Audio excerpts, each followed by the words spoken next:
प्रिय विद्यार्थियों, मैं सुमन, सहायकाचार्य हिंदी, राजकीय महाविद्यालय पिड़ावा। आज की इस कक्षा में हम मैथिली शरण गुप्त जी की यशोधरा को पढ़ेंगे और उसका अध्ययन करने से पहले हम यशोधरा के बारे में चर्चा करेंगे।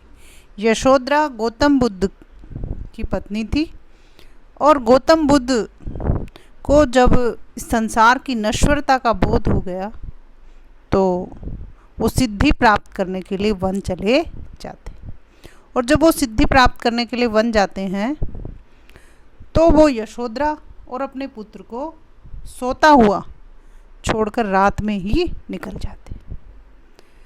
अब जब सुबह यशोधरा उठती है और सिद्धार्थ को यानी गौतम बुद्ध को वहाँ अपने महल में नहीं पाती है, तो जब उसकी जो मन स्थिति होती है उसी का वर्णन इस कविता में है कि किस तरह से वो कहती है यशोधरा कि मेरे स्वामी सिद्धि के लिए गए हैं। ये बड़े गौरव की बात है।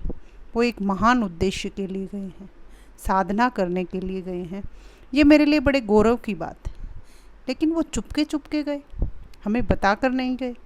और उनके बताकर नहीं जाने का कारण कहीं ये तो नहीं है कि उन्होंने हमें अपने रास्ते की बाधा समझा। तो इस तरह से इस कविता को अभी हम पहले एक बार पढ़ेंगे और फिर इसकी व्याख्या करेंगे। यशोधरा मैथिली शरण गुप्त का एक अत्यंत मार्मिक काव्य है जिसमें उन्होंने उपेक्षिता यशोधरा के चरित्र को गरिमा प्रदान की। मैथिली शरण गुप्त जी ने उर्मिला, विष्णुप्रिया जो उपेक्षित नारी पात्र हैं उनका बड़े ही मार्मिक ढंग से चित्रण किया है। सिद्धार्थ जीवन की निरर्थकता से दुखी होकर निर्वाण प्राप्ति के लिए, निर्वाण का अर्थ होता है मोक्ष, मोक्ष प्राप्ति के लिए घर छोड़कर चले जाते हैं।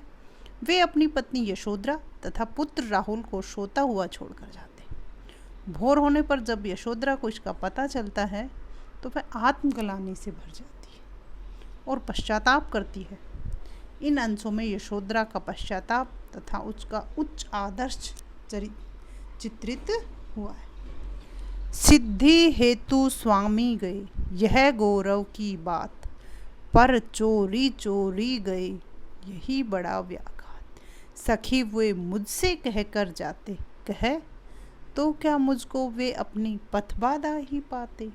मुझको बहुत उन्होंने माना, फिर भी क्या पूरा पहचाना। मैंने मुख्य उसी को जाना, जो वे मन में लाते, सखी वे मुझसे कह कर जाते।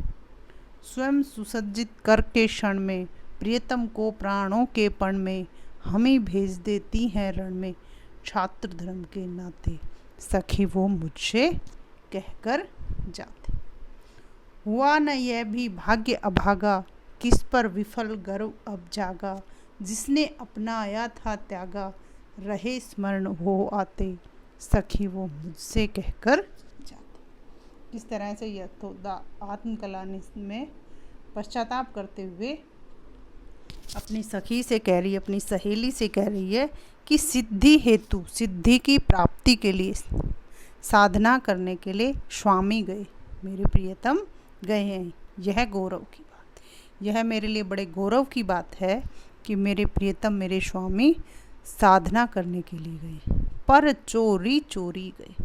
पर वो चोरी चोरी गए, हमें सोता हुआ छोड़कर गए, यही बड़ा व्याघात, यही मेरे लिए बड़े दुख की बात है कि वो हमें सोता हुआ छोड़कर चले गए। सखी वे मुझसे कह कर जाते, सखी वो मुझसे कह कर जाते तो हो सकता है मैं उनके साथ ही चली जाती, नहीं तो मैं उनके लिए ईश्वर से दुआएं करती उनकी साधना की।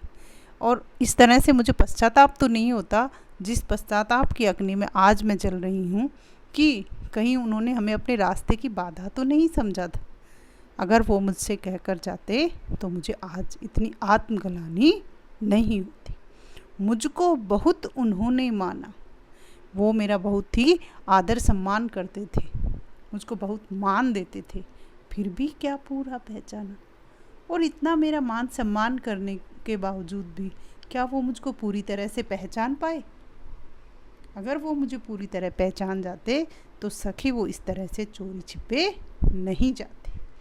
इसमें किस तरह से यशोधरा ने भारत की अगणित असंख्य महिलाओं की पीड़ा व्यक्त की है कि किस तरह से उनके पति उनसे बहुत सारी बातें इस तरह छिपा जाते हैं और वो कहीं चले भी जाते। मैंने मुख्य उसी को जाना जो वे मन में लाते, सखी वे मुझसे कह कर जाते।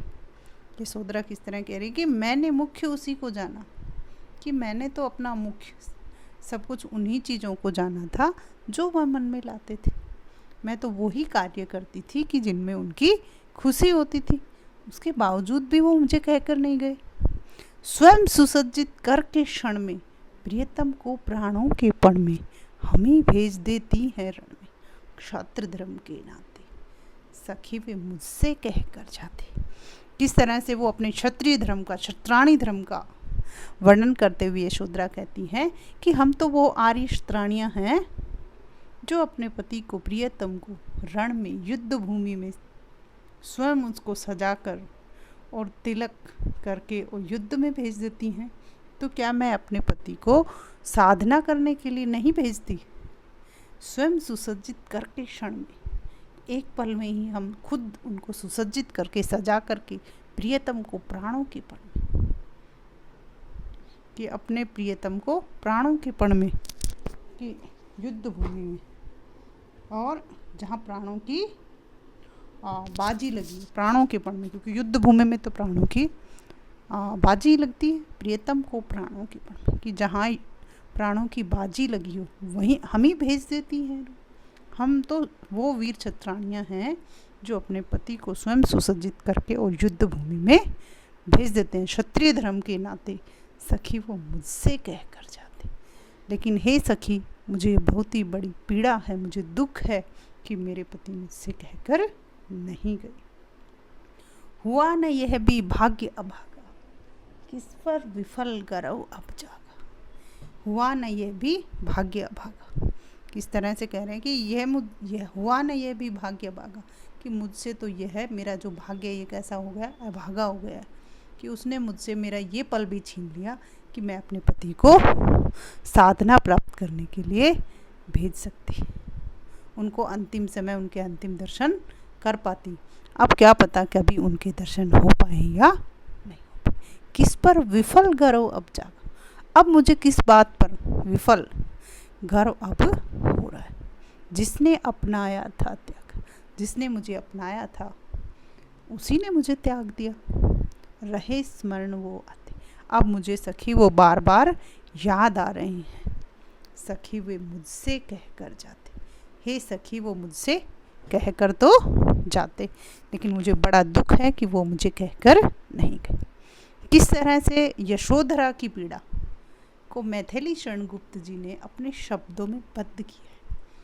ये यशोधरा ने उस समय क्या सोचा होगा, क्या नहीं सोचा होगा, इसका तो हमें अंदाज़ा नहीं है, लेकिन मैथिली शरण गुप्त जी ने यशोधरा की पीड़ा को कितने शब्दमय ढंग से, कितने जादूगरी से और पीड़ा में शब्दों में उकेरा है। किस तरह से असंख्य भारतीय नारियों की पीड़ा को मैथिली शरण गुप्त जी ने यशोधरा के माध्यम से व्यक्त किया है। ये काव्य बड़ा ही सुंदर है और आपकी परीक्षा के लिए बहुत ही उपयोगी है। आज के वीडियो में इतना ही, और अगले वीडियो में हम यशोधरा के अगले अंश का, यशोधरा का जो बाकी का अंश है उसका अध्ययन करेंगे। धन्यवाद।